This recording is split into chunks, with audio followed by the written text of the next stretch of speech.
You probably didn't ask for the pain you've been through. The betrayal, the anxiety, the depression, the inner chaos, these weren't your choice. But what if I told you that your most painful experiences hold the blueprint for your financial and spiritual breakthrough?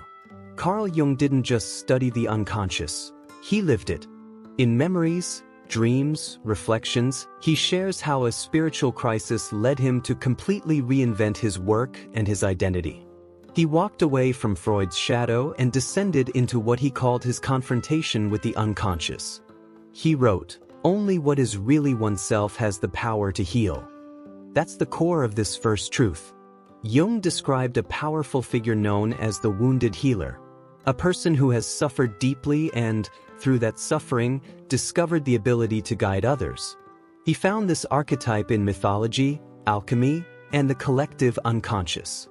In his essay, The Psychology of the Transference, Jung explains that healing does not come from perfection, but from the healer's ability to confront their own darkness. This is where your story begins. Your wounds, when transformed, can become your most valuable offering to the world. The shame you once carried could evolve into a message of hope. The breakdown you survived might one day become a roadmap for someone else's breakthrough. And here's the part most people miss. There is real, tangible value in emotional truth. People don't pay for perfection. They pay for resonance. When you speak from your scars, you connect. When you teach what you've overcome, you create value. Let me give you a real-world example. A woman named Rachel survived childhood emotional neglect. For years, she felt broken and invisible. But once she started telling her story, first through a blog, then through videos, something extraordinary happened. People found healing in her voice. Today, she runs an online coaching business helping others reclaim their emotional identity. She turned her pain into purpose. And yes, into profit. You don't need to be famous. You don't need a PhD. You need authenticity and courage. The courage to tell your truth, to serve others who are one step behind, and to charge for the transformation you facilitate. In the Archetypes and the Collective Unconscious, Jung reminds us that archetypes are not theoretical, they live through us. When you embrace your inner wounded healer, you become a vessel for something greater. You stop hiding. You start serving. And in serving, you unlock the deepest form of prosperity, meaningful work that supports your soul and your wallet. So let me ask you, what pain have you been hiding that's actually your portal to abundance? There comes a moment, quiet, yet undeniable, when you realize the life you've been living isn't really yours. Maybe it's the job you chose to please your parents. Or the version of you that smiles in public but feels hollow in private.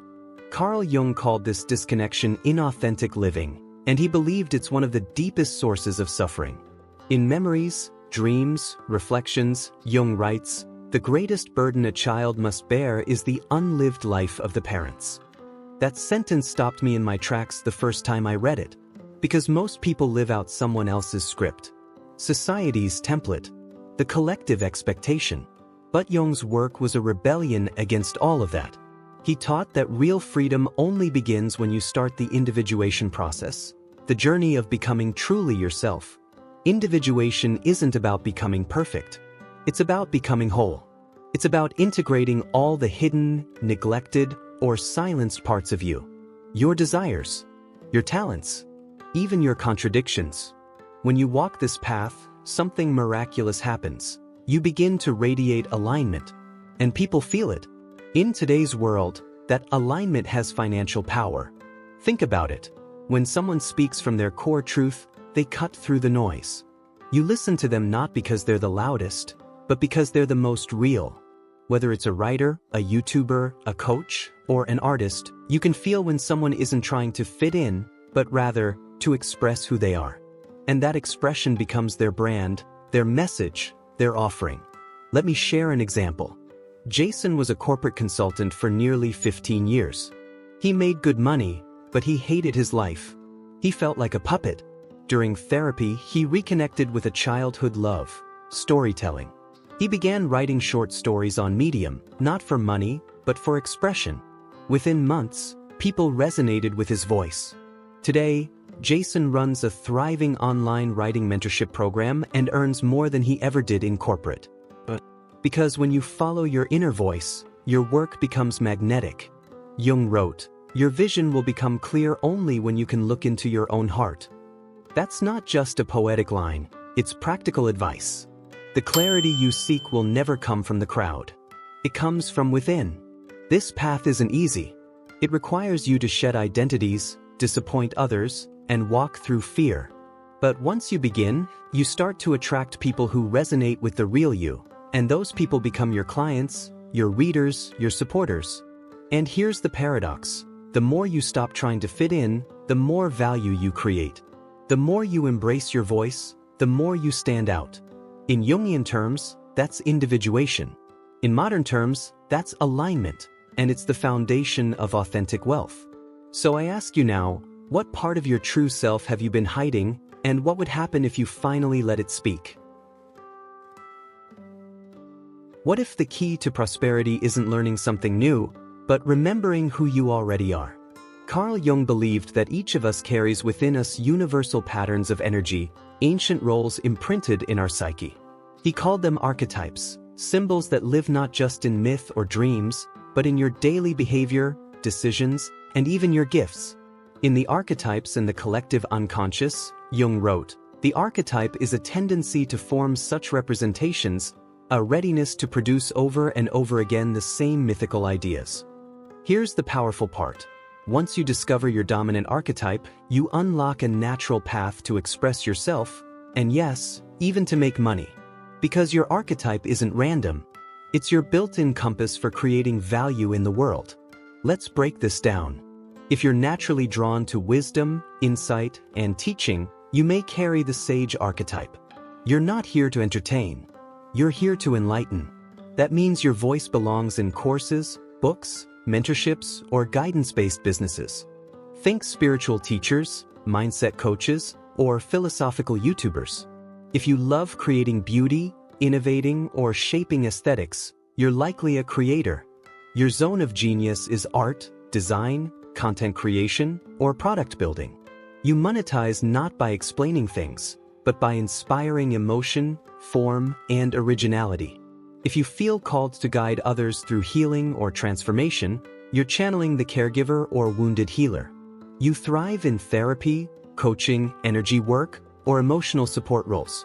Your gift is presence, and people will pay for that presence when it brings real transformation. Let me give you an example. Olivia was a quiet, intuitive woman who always loved symbols and dreams. She didn't want to be a loud influencer, but she had a gift for decoding emotional patterns.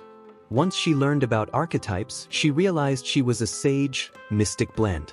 She launched a business doing soul alignment sessions using Jungian tools. Within a year, she replaced her 9-to-5 income with deeply aligned, one-on-one work that felt like home. Here's the mistake most people make. They try to copy someone else's blueprint. But if you're a creator trying to follow a warrior strategy, you'll burn out. If you're a sage trying to sell like a magician, you'll feel fake. Jung believed that disconnection from your archetype leads to inner conflict, and in business, it leads to inconsistency. But once you embrace your essence, your audience will feel it. You won't need to force trust. It will flow from your coherence. This is more than branding, it's becoming. And the world pays attention when someone embodies their truth. So ask yourself now, what archetype keeps showing up in your dreams, your childhood passions, your current life patterns? When you align your work with that energy, you stop hustling and start resonating. You don't need to become someone else. You need to remember who you were before the world told you to forget. If you want to create value in today's world, don't just study trends. Study people. More specifically, study the parts of people they don't even know are driving them. Carl Jung devoted his life to exploring what lies beneath the surface of human behavior. He called it the unconscious, the vast inner territory where motivations, fears, wounds, and desires live. In Modern Man in Search of a Soul, Jung explained that most people are not truly conscious. They are simply acting out unconscious patterns, shaped by archetypes, complexes, and forgotten childhood experiences. But here's the twist. Once you see those patterns, you gain something rare: leverage. You begin to notice what others miss. You hear the need behind the words. You see the wound beneath the persona. And that insight is valuable. In fact, it's one of the most valuable currencies in the new economy. Let me show you how. Great marketers don't just sell features, they speak to hidden desires. Great coaches don't just give advice, they mirror back what the client is afraid to see. Great writers don't just inform, they stir something ancient inside the reader.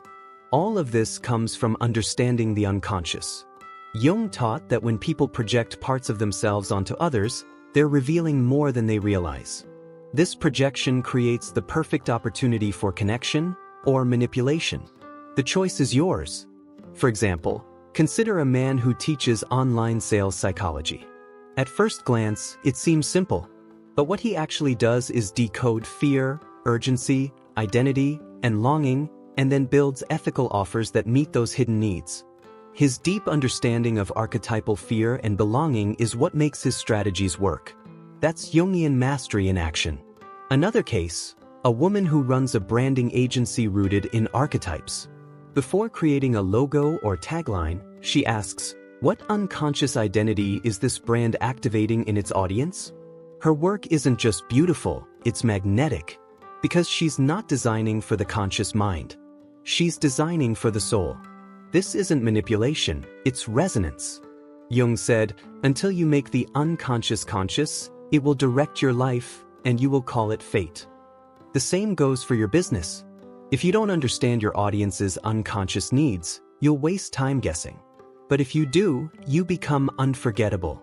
You don't need to be a therapist, but you do need to become a reader of symbols, emotions, and energy. Every scroll, every purchase, every pause reveals a story. If you can interpret that story, you can serve deeply and get paid accordingly. So ask yourself now, are you building your work on what people say they want or what they really need beneath the surface? Because those who understand the unconscious don't just survive in business, they shape it. There's something extraordinary that happens when one person dares to speak their soul's truth. Others begin to awaken. Carl Jung believed that we are not isolated islands of consciousness. Beneath our personal stories lies a shared psychic field, the collective unconscious. In the Archetypes and the Collective Unconscious, he wrote, the collective unconscious contains the whole spiritual heritage of mankind's evolution.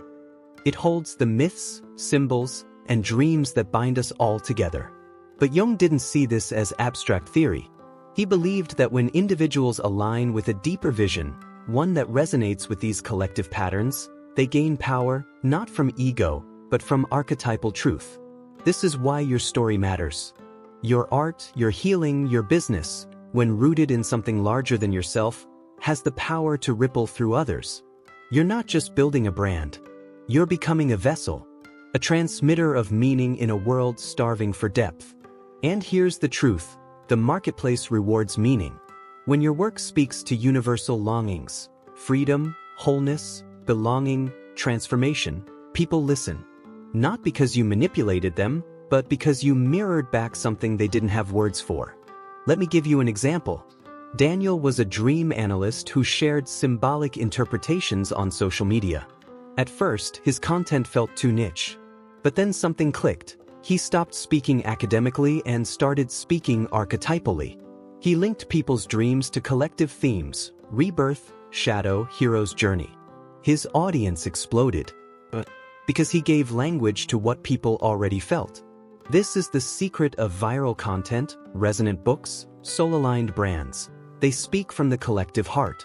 Jung himself experienced this while writing the Red Book. He didn't publish it during his lifetime because he knew it was ahead of its time. But today, it inspires thousands because it captures not just a man's inner journey, but a universal one. When you share your authentic vision, you don't just create products. You create movements. And movements build wealth, not just financial wealth, but soul wealth. Communities, impact, legacy. The best part? You don't have to fake anything. Your job is to translate your deepest truth into something others can hold, whether it's a poem, a course, a healing modality, a product, or a message. The more rooted your work is in your truth, the more universal it becomes. Jung said, "Who looks outside dreams. Who looks inside awakens." But when you awaken, the next step is to create, to embody what you've seen and to give it shape in the world. So I'll leave you with this. What vision has been whispering inside you, waiting to be shared? And what if the collective is already longing for it? Because when you serve something bigger than yourself, the world begins to serve you back. If you've made it this far, you already sense it. The path to wealth, real, meaningful, soul-aligned wealth, doesn't come from pretending, performing, or pleasing. It comes from remembering. Carl Jung didn't leave us a map to follow. He gave us a mirror. And in that mirror, we see that every scar, every symbol, every hidden dream is not random. It's encoded with potential. Whether you're transforming your deepest wounds, or following the quiet voice that defies the crowd, whether you're stepping into your natural archetype, or decoding the emotional patterns around you, or finally sharing a vision bigger than your fears, you're not building a business. You're becoming yourself. And in a world addicted to noise, that is the loudest thing you can do. Jung said, "The most terrifying thing is to accept oneself completely." But what he didn't say, at least not directly, is that the moment you do, doors open, opportunities align, people respond. Because there's something magnetic about authenticity. It's rare, it's powerful, and yes, it's profitable. So here's your invitation. Comment below, which one of the 5 ways spoke most to your soul? Subscribe for more soul-aligned strategies rooted in timeless wisdom. And most of all, start today. Not perfectly, but honestly, because the market isn't waiting for another expert. It's waiting for you to remember who you are.